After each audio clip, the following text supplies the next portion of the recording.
దురదృష్టకర సంఘటన. లోపల పిల్లగాంతో మాట్లాడుతుంటే దుఃఖం ఆగుతలేదు. డాక్టర్ చెప్పేది పేషెంట్ క్రిటికల్ గా ఉన్నాడు. సీను 70 to 80% మధ్యలో బర్న్స్ ఉంటాయి. రోజు రోజు ఇట్లా ఆరోగ్యం విషమిస్తుందో చెప్పలేము. ఏమున్నా ఇది చాలా దురదృష్టకరమైన సంఘటన. కార్యకర్తలు దయచేసి ఇటువంటి అఘాయిత్యాలకు పాల్పడొద్దు. రిక్వెస్ట్.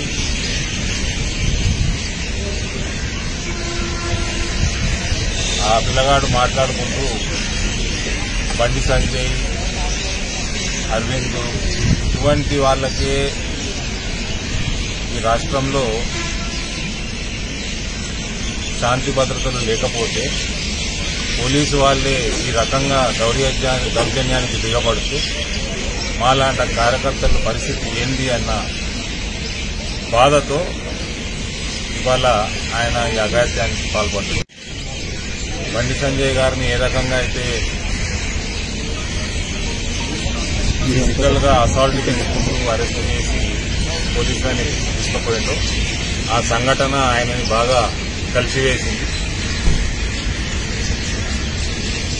ఇక ఆయనతో మాట్లాడుతూ ఉంటే నిజంగా కూడా ఏడుపొచ్చే పరిస్థితి ఉంది అక్కడ.